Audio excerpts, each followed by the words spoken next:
Hello friends, Bhagwati PG college की online classes में आपका स्वागत है। आज हम बीएससी थर्ड ईयर के अंतर्गत चर्चा करने जा रहे हैं रेस्पिरेटरी सिस्टम ऑफ यूरोमैस्टिक्स। यूरोमैस्टिक्स का मतलब क्या होता है? सांडा। तो सांडे के अंतर्गत हम जो श्वसन तंत्र है उसका हम अध्ययन करेंगे। तो देखो, सांडा है जो एक तरीके से रेप्टाइल्स यानी कि जो सरीसृप होता है उन सरीसृप के अंतर्गत आता है।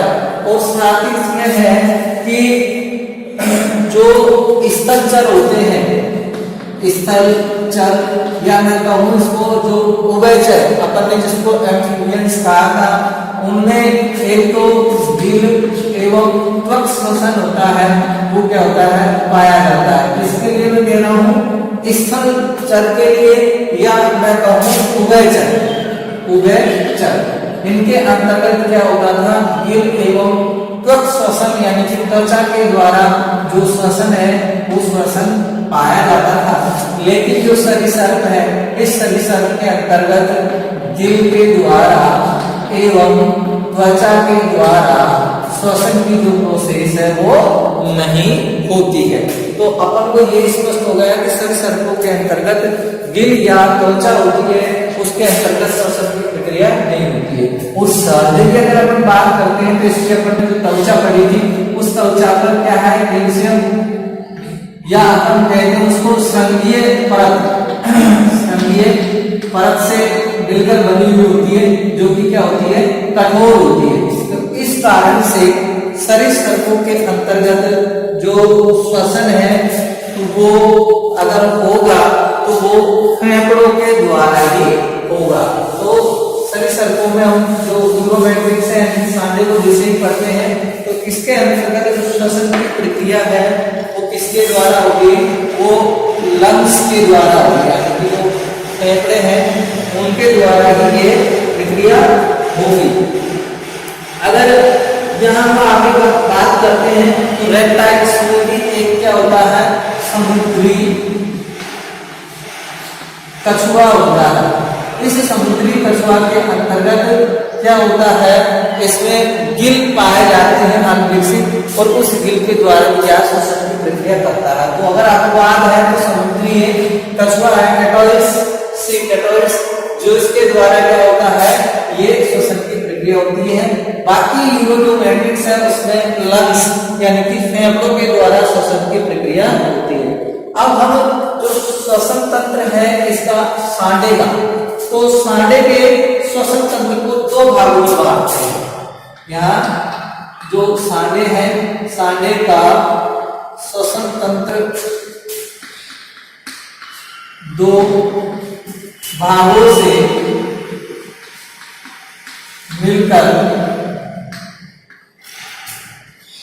बना होता है। दो भाग है, उन दो भागों से मिलकर बना होता है, जिसमें से पहला भाग की अगर बात करते हैं, फर्स्ट है तो वो है पथ रेस्पिरेशन, पथ ऑफ रेस्पिरेशन, और है organ of respiration, organs of respiration. यानी एक तो आपके श्वसन का पथ पाया जाएगा, श्वसन पथ होगा, और दूसरा क्या होगा आपके पास? श्वसन अंग होगा। अब हम श्वसन पथ की जैसे ही चर्चा करते हैं तो श्वसन पथ के अंतर्गत कौन कौन आते हैं? भाई इसके अंतर्गत सबसे पहले हम नासा छिद्रों की बात करेंगे। नासा जो छिद्र होते हैं वो इसके अंतर्गत आते हैं, नासा छिद्र आता है। फिर इसके अंतर्गत है जो मुख गुहा आता है, यानी कि मुख गुहा के अंतर्गत ही वो है, यानी कि श्वसन की जो प्रक्रिया है वो जाती है। फिर उसके बाद में इसमें घाटी द्वार आता है, घाटी द्वार। फिर इसमें लैरिंक्स इसके अंतर्गत आता है। फिर इसके अंतर्गत श्वास, या कहेंगे उसको श्वास नली और श्वसनिया, फिर आता है इसमें श्वास नली, फिर आता है इसमें श्वासनिया, श्वासनिया। तो ये इसका एक पथ होता है और इस श्वासनियों के बाद में ये पहुंच जाता है फुफ्फुस में। ये लास्ट इसकी प्रोसेस होती है।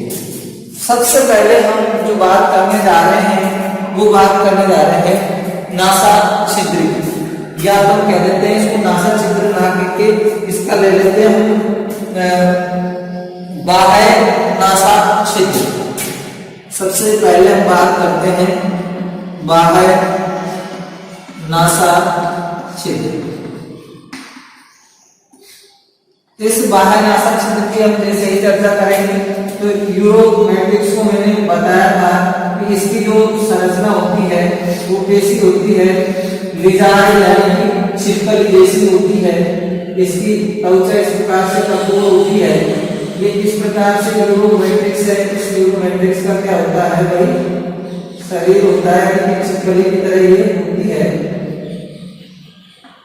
लेग्स है इसके अंदर इसको। अब यहाँ पर ये इसका जो सिर भाग होता है जिसे अपन क्या बोलते हैं, सुतुन बोलते हैं। इस सुतुन या जो सिर भाग है, इस सिर भाग पर क्या पाए जाते हैं, नासा छिद्र पाए जाएंगे। और उन नासा छिद्रों को, अब ये नासा छिद्र कैसे होते हैं, आकृति में गोल होते हैं इस प्रकार से। तो इन नासा छिद्रों को बाह्य नासा छिद्र के नाम से मतलब जाना जाता है। और ये नासा छिद्र होते हैं इनकी गोल या ओव्यूल्स है, इस प्रकार से एक टाइप में ये होते हैं। अब बाह्य नासा छिद्र के नीचे ही श्लेष्मा झिल्ली पाई जाती है। और ये श्लेष्मा झिल्ली एक उत्प्लव के द्वारा या एक मोडिफाई होकर एक ढक्कन का निर्माण करती है, यानी ढक्कन नुमा संरचना है वो बना लेती है। ढक्कन नुमा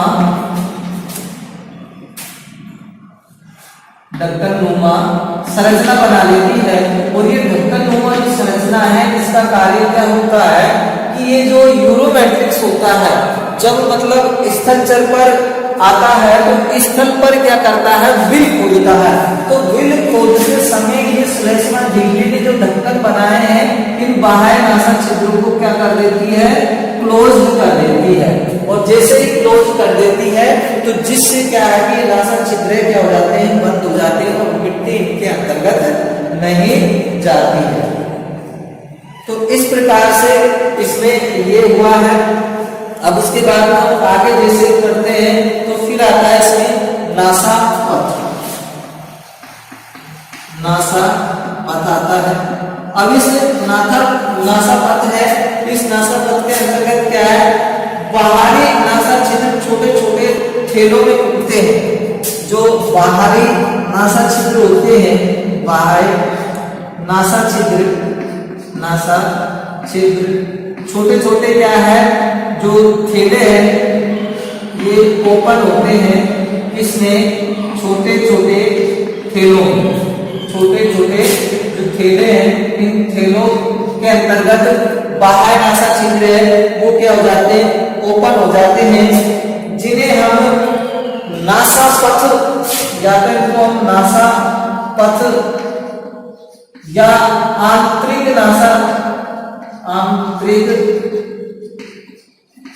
नासा कक्ष के नाम से इनको मतलब जाना जाता है। और ये जो संरचना होती है ये कहाँ है, इसका जो कपाल है इस कपाल के अंतर्गत क्या होती है, स्थित होती है। अब इसके बाद में हम थर्ड पॉइंट इसमें पढ़ते हैं बाह्य नासा पथ, फिर आता आंतरिक नासा छिद्र आएगा इसके अंतर्गत। आंतरिक नासा छिद्र, आंतरिक नासा छिद्र का मतलब क्या है, बाह्य नासा छिद्र छोटे छोटे थैलों में खेले। अब ये छोटे छोटे जो थैले होते हैं जिस छिद्र के द्वारा आगे की जो संरचना यानी कि मुख हुआ या होती है उसमें अगर ये खुलते हैं तो उनको आंतरिक नासा छिद्र कहते हैं। अब ये भीतरी नासा छिद्रों में खुल जाते हैं। भीतरी नासा जो छिद्र है उन नासा छिद्रों के अंतर्गत ये क्या हो जाते हैं, ओपन हो जाते हैं। अब यहां से अथवा जो आती है वो आती है श्वास नली, या फिर इसके अंतर्गत ये नासा छिद्र है, ये नासा छिद्र अपना कंप्लीट हुआ, फिर ये मुख गुहा में रुकती है। मुख गुहा के बाद में ये क्या है, घाटी द्वार होता है जो कि क्या करता है, श्वास श्वसन मार्ग और जो भोजन मार्ग है उसको अलग करने का कार्य ये करता है। और ये जो लैरिंक्स है, ये लैरिंक्स इसका जो कंठ होता है उस कंठ के अंतर्गत ये इस प्रकार से ये कंठ होता है, इस कंठ के अंतर्गत जो हड्डियां होती है उन हड्डियों की ये इस प्रकार से व्यवस्था होती है। ये इस प्रकार से इन्हें हम लैरिंक्स के नाम से मतलब जानते हैं, जिसमें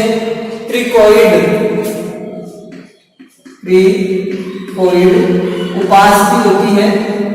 इन उपास्थियों का क्या होता है, आवरण होता है, जिससे ये श्वसन वगैरह ये से लेते हैं। तो लैरिंक्स से ध्वनि उत्पन्न करने का कार्य भी इसके अंतर्गत करता है।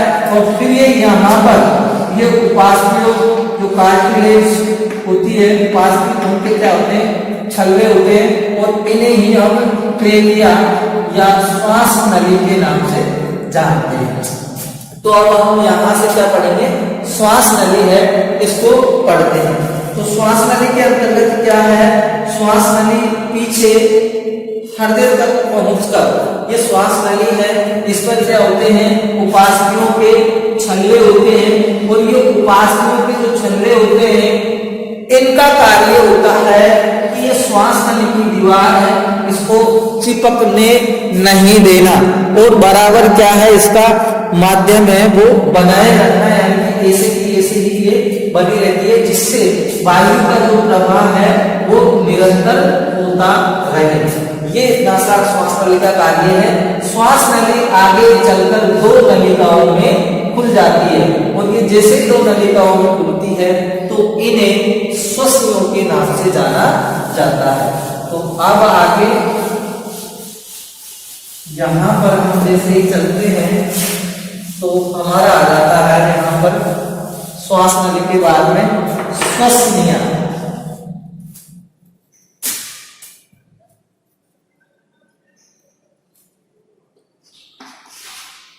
4, 5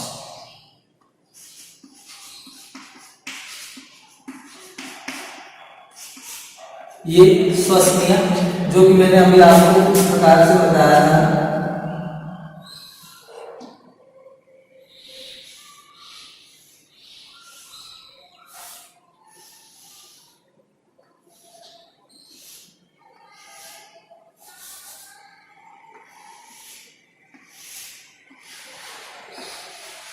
और ये यहाँ आगे चलकर दो भागों में विभक्त हो जाती है, और इसे श्वसनियां या इंग्लिश में अगर इनको कहेंगे तो क्या कहेंगे, ब्रोंकस के नाम से इनको जाना जाता है।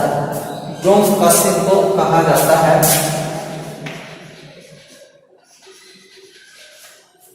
ब्रोंकस के नाम से इनको जाना जाता है। ये आपके क्या है, श्वास नली है।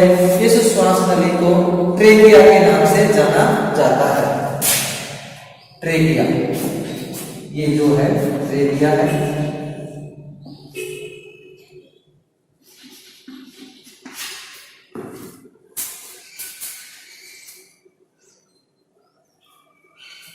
अब हम जैसे ही ट्रेकिया से हम आगे बढ़ते हैं तो इसके अंतर्गत होता क्या है, ट्रेकिया के ये अब जो श्वास नली होती है ये दोनों बराबर भागों के अंतर्गत जाती है। दोनों जो बराबर भाग होते हैं वहां पर ये जाती है, और जैसे ही बराबर भागों के अंतर्गत यानी कि जो बढ़ जाएगी, यानी कि दो नलिकाओं में बढ़ जाएगी, तो ये जो नली है ये किसके अंतर्गत जाती है, फेफड़ों के अंतर्गत जाती है। तो यहाँ से जो नली है वो कहाँ जाएगी, फेफड़ों में जाएगी, फेफड़े। और इस फेफड़े में जैसे हम बात करते हैं तो ये तो आपके क्या हो गया, ट्रेकिया हो गया। ये इस प्रकार से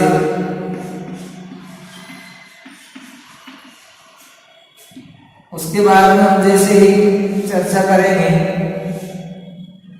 तो ये क्या है, इनमें भी उपास्थियों का जाल पाया जाता है। ये उपास्थियों का इनके अंतर्गत जाल होता है जिससे चिपकेगी। इनको बोलते हैं श्वसनिया या इनको बोला जाता है ब्रोंकस। अब यहां से आगे जैसे ही हम बढ़ते हैं तो ये यहां से इस प्रकार से ये गुब्बारे नुमा दो संरचनाएं होती हैं जिन्हें लंग्स के नाम से जाना जाता है। इनको कहा जाता है फेफड़े। इसमें से ये जो फेफड़ा होता है वो तो कौन सा होता है, राइट साइड, राइट, और ये होता है लेफ्ट। इनके अंतर्गत बहुत अधिक मात्रा में इस प्रकार से ये संरचनाएं पाई जाती है और इन संरचनाओं को किसके नाम से जाना जाता है, इन संरचनाओं को कूपिकाओं के नाम से जाना जाता है। और इन कूपिकाओं में क्या होता है, रुधिर केशिकाएं होती है, उन रुधिर केशिकाओं का क्या होता है, वही जाल होता है। और उन रुधिर केशिकाओं के संपर्क में क्या रहता है, ब्लड रहता है, जिससे क्या होता है, वो विसरण क्रिया द्वारा फेफड़ों में आई हुई जो ऑक्सीजन है वो ब्लड के अंतर्गत घुल जाती है। इनको बोलते हैं कूपिकाएं। तो फेफड़ों की हम जैसे ही चर्चा करते हैं तो सांडे में श्वसन अंग के लिए जो फेफड़े पाए जाते हैं वो कितने होते हैं, 1 पेयर होते हैं, यानी कि एक जोड़ी होते हैं। साथ ही हम बात करते हैं कि ये जो यकृत पालियों के पृष्ठ में या जो दोनों फुफ्फुस होते हैं ये सम्मिलित होते हैं। यकृत पृष्ठ यानी कि यकृत की जो पालियां होती हैं उन यकृत पाली के इधर एक लेफ्ट और एक राइट साइड में क्या है, व्यवस्थित होते हैं और ये सम्मिलित होते हैं। सम्मिलित का मतलब क्या है, बराबर होते हैं। साथ ही ये थोड़े लंबे होते हैं और तर्करूपी होते हैं। किस जगह पे होते हैं, अग्रयोग पश्च कैसे होते हैं, नुकीले होते हैं। तो अपन कह सकते हैं ये कैसे होते हैं, तर्करूपी होते हैं। साथ ही कैसे होते हैं, सम्मिलित होते हैं, यानी कि इसको बराबर भागों में बराबर ये होते हैं। फुफ्फुस की जो दीवार होती है वो पतली होती है और जो उपला स्तर से क्या होती है, आश्रित होती है। साथ ही इसमें असंख्य मात्रा में एयर से जिसे कूपिकाएं यानी कि वायु पिले पाए जाते हैं जिन्हें कूपिकाओं के नाम से इसमें जाना जाता है। साथ ही अगर हम बात करते हैं तो इनमें श्वसनीय अग्रभाग में आगे खुलती है और वहां से जो सप्लाई होती है उसके पश्च भाग तक जाती है और उसके अग्र और पश्च भाग की तुलना में जो ज्यादा श्वसनीय होती है, अग्र भाग है उसकी तुलना में अगर श्वसनियों की हम अगर बात करें, अग्रभाग और पश्च भाग यानी कि ये आगे का भाग है, ये पश्च भाग है, उन भागों की तुलना में मध्य में इसमें क्या है, अधिक कूपिकाएं हैं वो पाई जाती है। अब हम जैसे ही आगे चर्चा करते हैं तो ये फुफ्फुस की हमारे पास संरचना हो गई। अब हम चलते हैं इसके अंतर्गत श्वसन अंग हो गए। ये श्वसन का पथ हो गया कौन सा, नासा छिद्र है, मुखर, घाटी द्वार है, लैरिंक्स, श्वासनली और श्वसनीय फुफ्फुस। फिर उसके बाद में ये जो श्वसन के अंग है ये अंगों को हमने पढ़ा। श्वसन के अंग कौन से रहेंगे, जो श्वसन में भाग लेने वाले होते हैं वही श्वसन के अंग होते हैं। तो उसके बारे में, श्वास नली के बारे में, नासा छिद्र के बारे में, लैरिंक्स के बारे में आपने पढ़ा। अब हम आगे की ओर चलते हैं तो आगे की ओर हमारा क्या आता है, अब आता है श्वसन क्रिया, मैकेनिज्म ऑफ रेस्पिरेशन। श्वसन क्रिया, मैकेनिज्म ऑफ रेस्पिरेशन।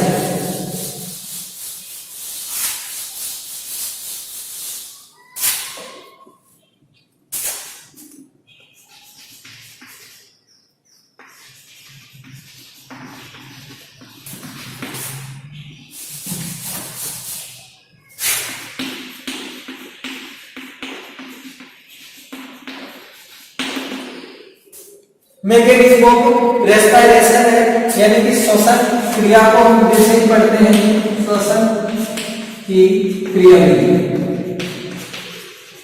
अब श्वसन की क्रियाविधि की हम जैसे ही चर्चा करते हैं तो इसमें श्वसन की जो प्रक्रिया है वो किस प्रकार से होती है।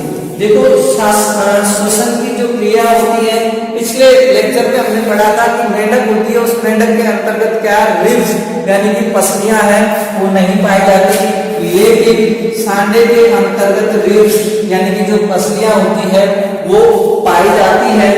और श्वसन क्रिया केवल पसलियों की जो पेशियां होती है, पसलियों की जो पेशियां होती है, उन पेशियों की सहायता से श्वसन की जो क्रिया है वो क्रिया सांडे में क्या होती है, संपन्न होती है। ये इसके अंतर्गत है। अब इनके अंतर्गत जो पेशियां है उनका नाम है अंतराप्रसूका पेशियां। अंतराप्रसूका पेशियां, ये क्या है, पेशियों का नाम है अंतराप्रसूका पेशियां है।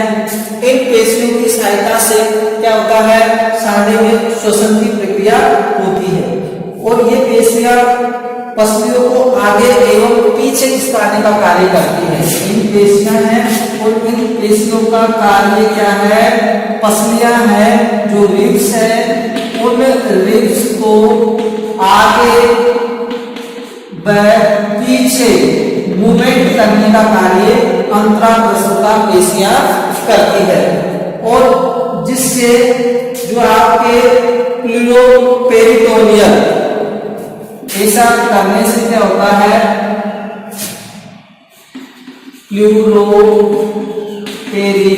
टोनियल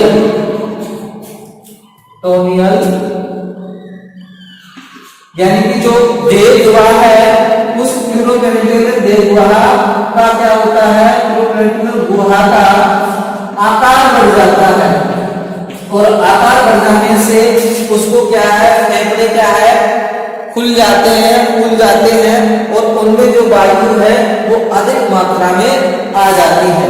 और इस प्रकार से हम श्वसन की जो क्रिया है, जैसे प्रोसेस होती है तो श्वसन की क्रिया को हम दो भागों में बांटते हैं और जो दो भाग हैं वो आप पढ़ के आए हैं। पहली क्या है, इंस्पायरेशन है, जिसे हमें किसके नाम से जाना जाता है, निःश्वसन के नाम से जाना जाता है। और इसके अंतर्गत क्या होता है, O2 को अंदर लिया जाता है, जो ऑक्सीजन है उसको क्या किया जाता है, अंदर लिया जाता है। दूसरी है आपके पास एक्सपायरेशन है और ये जो एक्सपायरेशन है इसको किस नाम से जाना जाता है, निःश्वसन के। और इसमें क्या हुआ था, O2 को जो बाहर है बाहर छोड़ा जाता है यानी कि निष्कासित किया जाता है। लेकिन ये प्रोसेस कैसे होती है, देखो, पेशियों के जैसे ही सिकुड़ेगी, ये अंतराप्रसूका पेशियां हैं, ये क्या करेगी, सिकुड़ने का कार्य करेगी। अब जैसे ये सिकुड़ने का कार्य करती है तो ये जो रिब्स यानी कि जो पसलियां हैं, उन पसलियां का जो मतलब आकार है मतलब बढ़ जाता है और जिससे ही बढ़ता है तो उनकी जो गुहा है उसका आयतन बढ़ जाएगा और आयतन जैसे ही बढ़ जाएगा तो आपकी जो शुद्ध हवा है वो